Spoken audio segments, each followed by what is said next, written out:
Yeah. You're a fool. It ruined young people's life. There are people who missed their senior year or junior year. They didn't have it. And I think about it, that's like a year that you need in your life. It's a memorable thing. Bro, it became like a child sacrifice thing. Like they didn't care about the children. They didn't care what was happening to them. We have to protect our vulnerable. It's not going to protect them. That's not how it works. It's like there was no science behind it. In the age of science, what the fuck is wrong with my voice today? Thank God I got a cough button. I'm like a professional. Yo, you have a cough button? Yeah, we got a cough button. If you got a cough, I should have gave that shit to Graham Hancock the other day. Some people just cough. But in the age of science and reason, people abandon science to confirm their worst fears and to confirm all their weird anxieties. And they started using which is the reason why people believe that a mask that you could breathe out of is going to protect you from a virus that's floating in the air.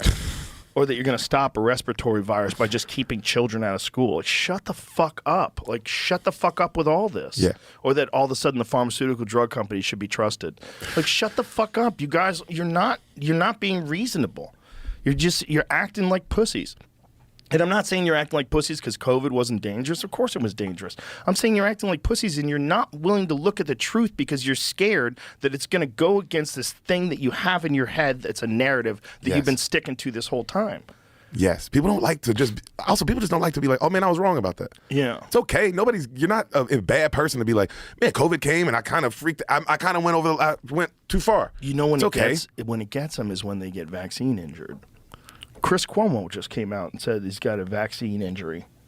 That guy was pushing that shit on TV forever. And he said he got it with his first dose and then he got it again with his second dose. Ladies and gentlemen, I apologize for that cough. I could have reached for that button. I got lazy. I could have just reached for that button. I could have just pressed that button.